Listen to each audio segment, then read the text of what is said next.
The views and opinions expressed on any program are those of the producers and/or the persons appearing on the program and do not necessarily reflect the views and opinions of FRC Media, Bristol Community College, or the City of Fall River.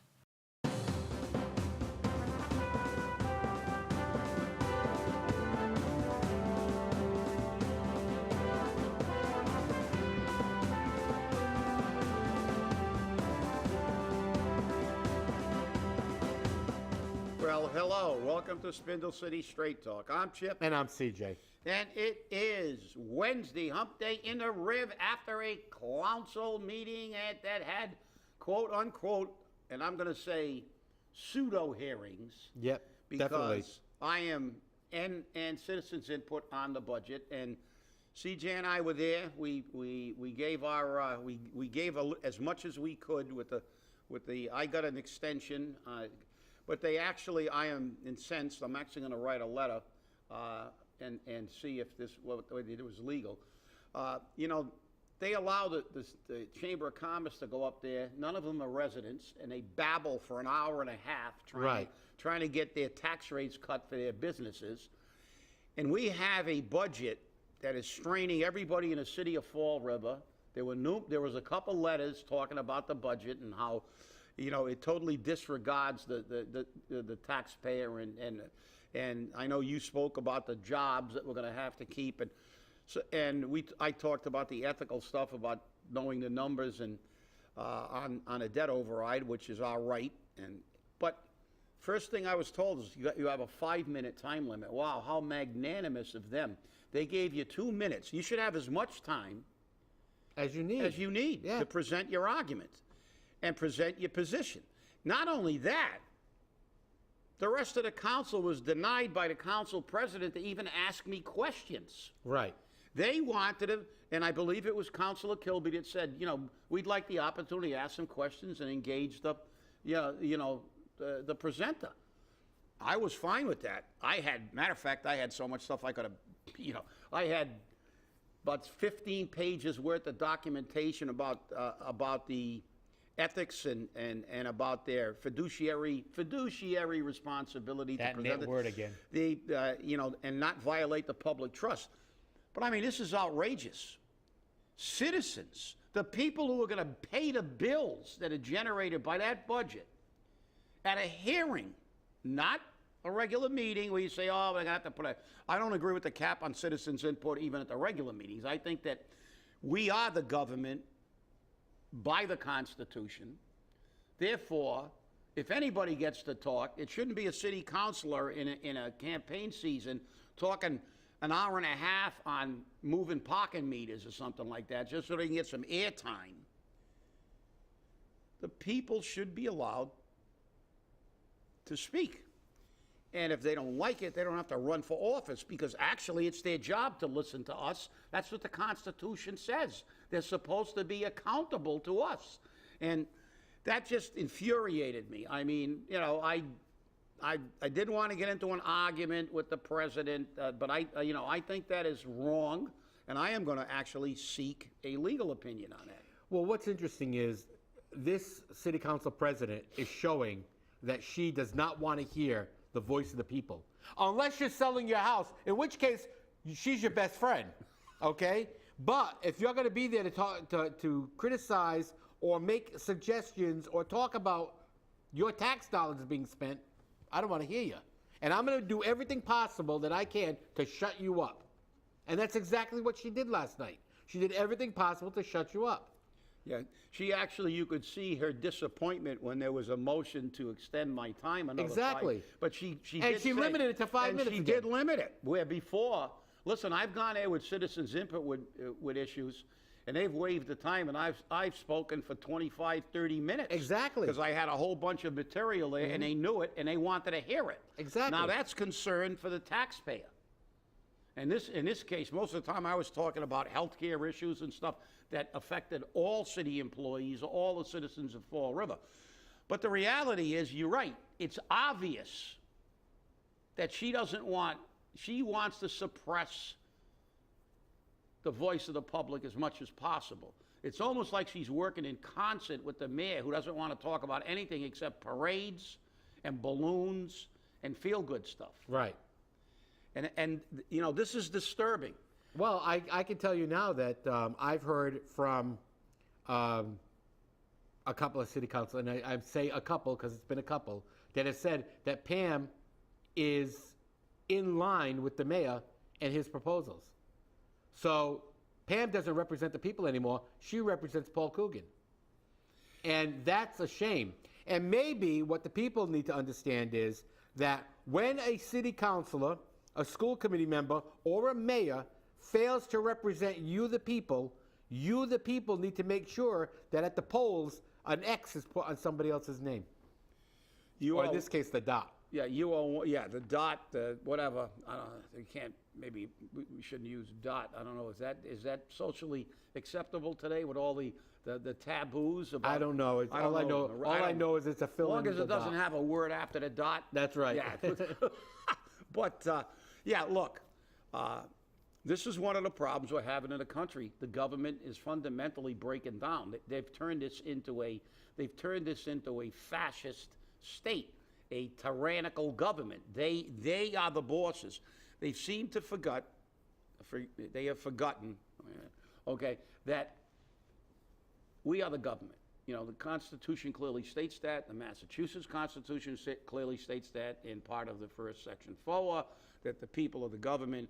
The United States Constitution clearly states that we are the government. It is a government of the people, by the people, and for the people, and that we are the government. But we've seen this transition over the last, 40, 50 years. Now we have a party in power nationally who fundamentally says nobody else can have an idea outside of our ideas, otherwise they're going to be prosecuted. They're using law enforcement agencies like the DOJ to go after people. Yep. Imagine going after the parents of people that went to a school meeting to complain about curriculum. I remember that. I mean, that is just that's outrageous. Yes. And they're going to call them terrorists, and at the same time they allow real terrorists to run amok. Now, we saw all this talk about the school shooting in Uvalde, which is a mess and a tragedy for those children. It's difficult even to talk about. But Did you notice with that, though, every politician came out afterwards and said, oh, there was a problem. We need to investigate it. We're going to turn it over to the DOJ. Oh, there will never be this problem again because I'm going to change the policies. There will never be this. How come everything happens after the fact? Yeah. And the irony is with that Uvalde issue, they had a policy. And if they would have abided by that policy, this would have never happened. Right. There was an unlocked door. There was supposed to be only one entrance. They were supposed to have an SRO officer in there, and they didn't. They said they did, but they lied.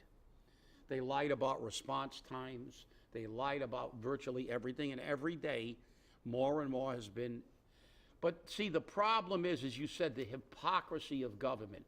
Now immediately, the Democratic Party starts screaming about the guns again. It's the guns, not the criminals. But to show you how convoluted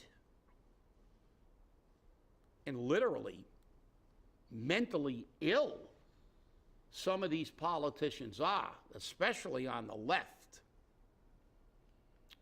The maximum hypocrisy has been shown with all the national dialogue on the Uvalde massacre. What does the bluest state in the United States do?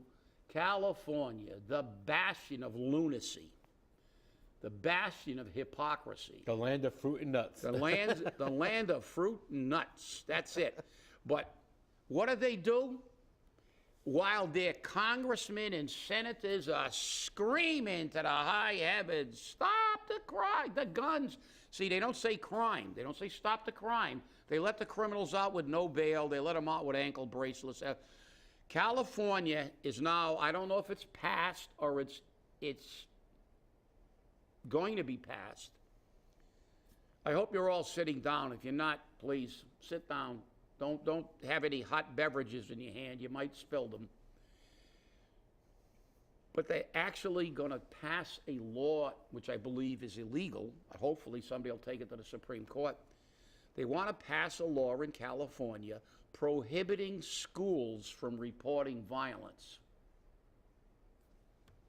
That law Really? would go over great in Fall River. They don't report it anyways. Really? You can't report violence? What leads to these school shootings and stuff? You can't do it. And of course, what was there at school? Because they always got a tremendously empathetic and wonderful reason, because they care so much about the poor people. That's why they let them live in the streets everywhere and give them heroin needles to stay in the street. You know, and they might give them a tent once in a while. They do give them crack pipes, though, in the kit. So this is what they said, and I don't know where this guy lives. He said that this has to be passed, not report crimes, which you do, especially crimes in a school, which is supposed to be a safe place, because it's an equity. There's their lovely word, equity issue. Because Black, Latinx, and other minority groups are disproportionately targeted by law enforcement. Oh, and people with disabilities. Last time I checked, I've never seen a school shooting done by a Black, Latinx, or any other minority that was in a wheelchair. I don't think we've had any school shootings or massacres by somebody in a wheelchair. Well, aren't the wheelchairs, don't they have an option you can I mean, these people are just flat out insane. And they're so hypocritical. And I'll tell you, I don't know if there's something in the drinking water that turns their brain to jello. PFAs. Yeah, could be. But how can anybody, I don't care what your political party is, believe this stuff? I mean, this is nuts. You don't report crime? Because it's equity. Listen, I'm going to tell you something. Maybe you morons can't figure this out in California. Crime does not have a color. Crime is crime. Criminals may have a color, and you don't want to admit that that a lot of the crime is perpetrated by people of color. And statistics show that. That's not any racist remark. That's just a fact. Because we all know, again, another example of their hypocrisy. They're always talking about shootings and deaths. Crickets about Chicago. And even the black leaders in Chicago have said time and time again, 95% of that crime is black on black. 95% of the shootings and murders in Chicago are black on black. So is that your definition of equity? Oh, they're only killing the people of their own color, so it's okay? We ignore it, but we complain about crime? They're nuts. They're just nuts. They don't have any ability to have any cogent and logical thought process.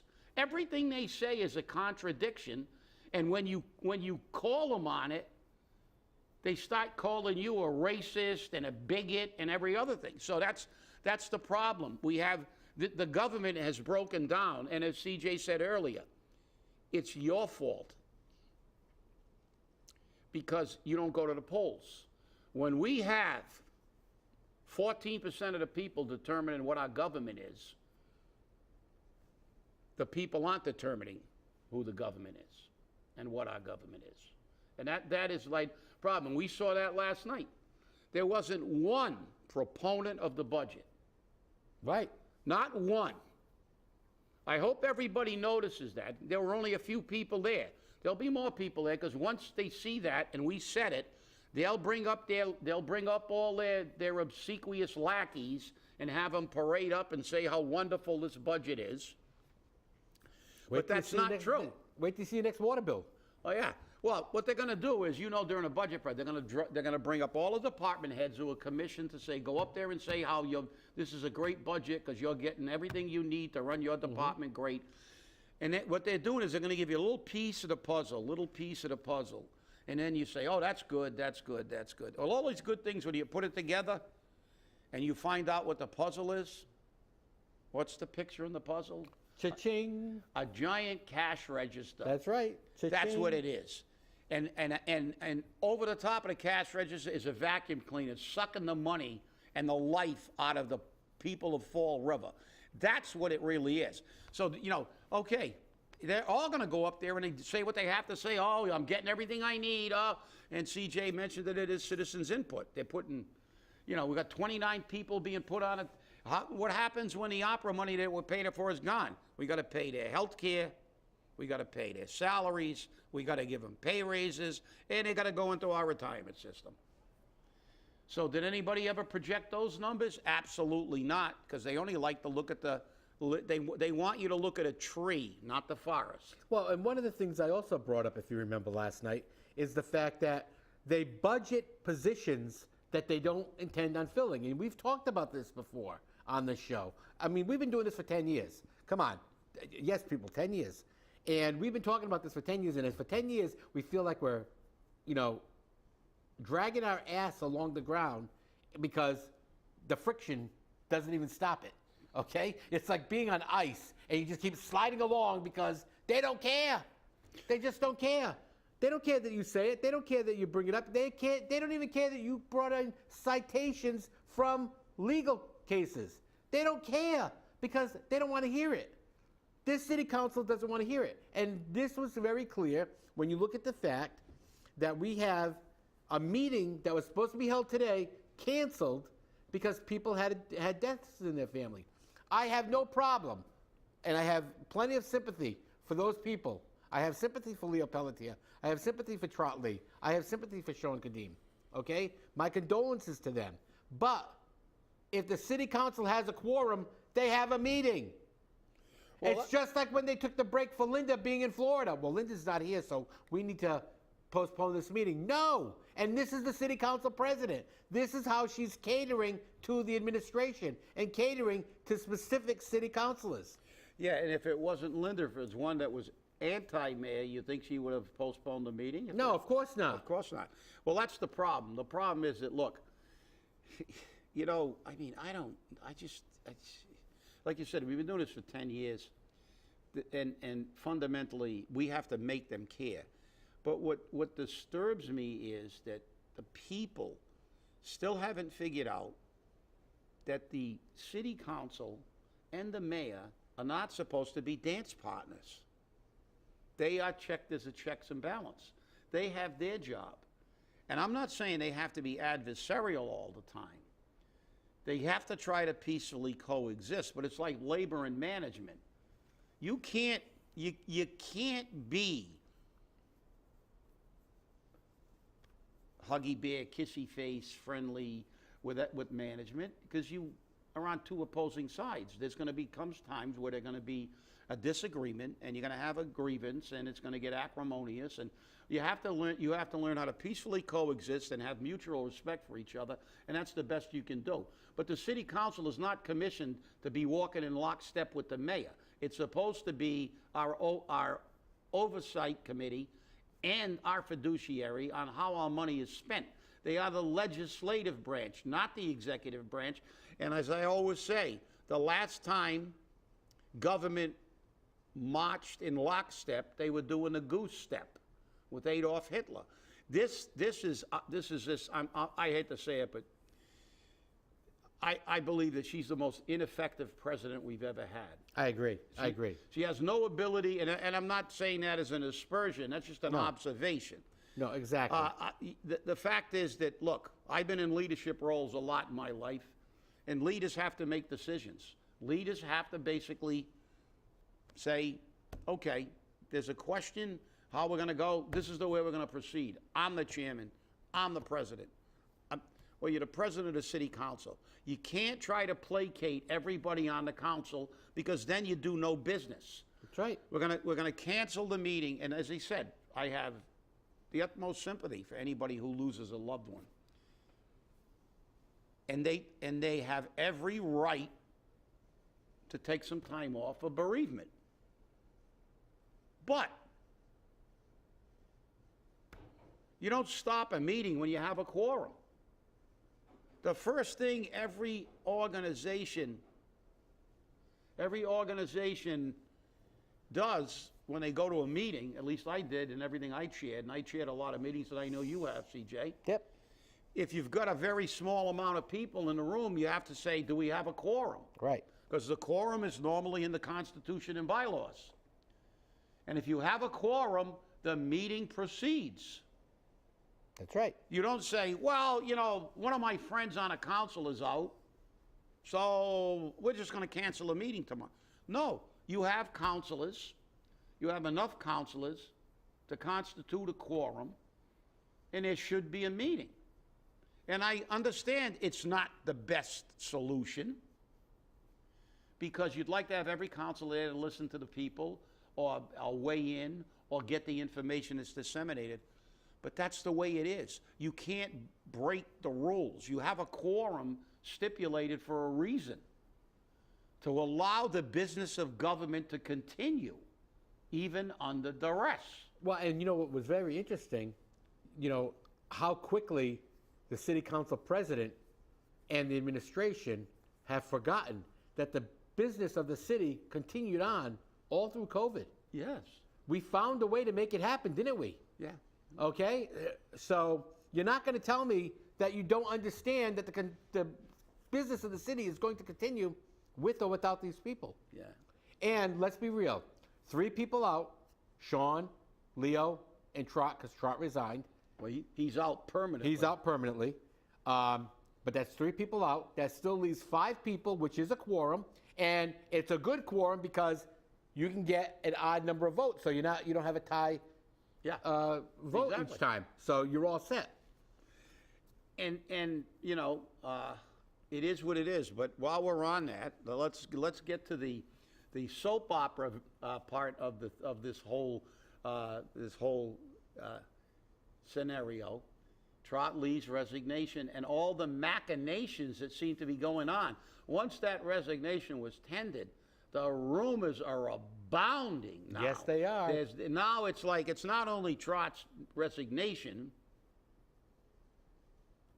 Very shortly after he got elected, it's only 6 months, you know, so barely 6, because, you know, today's the first day. It actually was 5 months Right. at the time. So that was a subject of a lot of discussion with people. Should he have done that? Could she, you know, was it justified? Look, that's in my philosophy. We talked about that yesterday. It's his personal decision. I mean, if you feel that he betrayed the public trust and just in taking that position in the first place, and then bailing this early, well, then you don't vote for him anymore if he ever runs again. That's my position. But it's all the other things now, because now that Trott Lee's resigned, there's all kinds of rumors about why. Oh, who's going to move into that seat? We know it's Chris Peckham. But now there's an undercurrent. There's a big, big undercurrent about there's a whole cadre that tried to get Chris Peckham out and was successful. That's right. And they also tried to get Michelle Dion out, which we were very fortunate. We were unfortunate to lose Chris because he was an advocate for the people. And we were fortunate to keep Michelle because she's continued to prove that she's an asset to the people of Fall River. But now there's this group has seemed to reform to get a particular individual into that seat. They want her in there so bad. I have no problem identifying him. Oh, I do. You know, we all know. We can look at the ballot. You know, Laura Washington. That's right. That's there. That, you know, and all the. That's who the mayor wants there. That's why. That's who the mayor wants. That's who Linda wants. That's who Renee Brown wants. That's right. Who they are.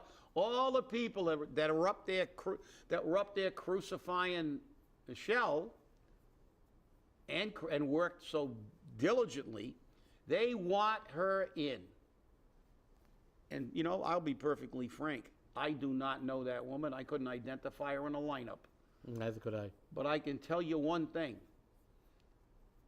When the powers to be work this hard to get somebody's butt in a seat in a city council, I know that their middle name, maybe their confirmation name is Rubber Stamp.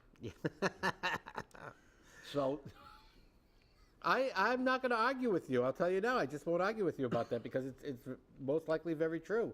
And that's the problem that we have. And when you look at this, you have to understand that everything in this city is machinations. They've now started the rumor, the statement that Chris Peckham illegally spent his campaign money, allegedly. Allegedly illegally Yeah, spent and his on campaign what? money. And on what? On a gun. Ooh, the bad word. The gun. On a gun. On a gun. And he listed it as for security. Now, campaign finance money can be spent on security. There's no restriction in that. So, can he buy a gun? Yes. It's security. Plus, he's a corrections officer. He's licensed to carry a firearm. Guess what? It's perfectly legal. But because it was purchased with campaign finance money, oh, that's a big mistake. Let me tell you something. You know how much money I spent out of my pocket to run for office? I could have bought 10,000 guns without a problem. Could have bought 10 guns. No big deal. Boom. Because that's how much money I spent out of my pocket. Okay? So if his campaign was anything like mine, he spent money out of his pocket. That was his money to spend. Yeah. No, you're right, CJ. Look, as you said, but you know what this is. They look, they're not that dumb. A couple of them are even lawyers. Well, then again, they give the bar and crayon in Massachusetts, but so they're not F. Lee Bailey or Johnny Cochran. But they're lawyers. They understand that campaign finance would flag that like instantaneously if it was illegal. And you know the irony of that? They're talking about security. You know how many people have bought stuff for security and misused it under the guy? Just look what happened to Black Lives Matter. Right. She hired her brother, who was working in McDonald's or something. He had no security experience at all, and paid him $800,000 to be the head of her security with funds they raised for the Black Lives Matter. Right. Guess what? It hit the news, but they can't do anything about it. Is it ethically, the perception is wrong? Yeah, it is, but it's legal. Right. The bottom line is it's legal to provide yourself with security. How much, is it okay to do it? Yes, legally. If you disagree, change the law. But Black Lives Matter, I don't see anybody in Florida walking up and down yelling, hey, take that money back. Anybody who gave money to take your money back. She pays her brother, who knows nothing about security, $800,000. Now that's not patronage. Then they had a list of all the other jobs she gave to her family. Ilhan Omar hired her own husband to do her marketing stuff and paid him like $2 million a year. These politicians do it all the time. Wake up. They're trying to manufacture something to keep the guy who's next in line, if he wants it, to take the job, because they want their hand-picked, hand-groomed candidate to have it. And as I said, when somebody works that hard, you have to wonder. That's just my personal opinion. I've heard this individual, and as I said, I can't identify her in a lineup, fairly bright person, but she's also in with the powers to be. Right. And if you remember correctly, I believe she was also the one that had evidence in her home left there by her ex-husband. Mm-hmm. So if you're going to talk about these issues, let's talk about them in full. Oh, God forbid we do that. You know what I'm saying? Just doesn't work that way. But that's the way it is. And we have to accept that. Do we like the way our electoral system works? No. I think that after every resignation, after every vacancy, we should have a new election. I know it's going to cost money, but things change. And therefore, people may have a different opinion. I agree with you, because actually most places like we did in the union, if the term was more than 50% of the time remaining, you had to have an election. Exactly. Well, we're out of time, people. Thank you very much for watching. Remember, stay safe, stay angry, and hold your politicians accountable. We'll see you on Friday. Have a great day.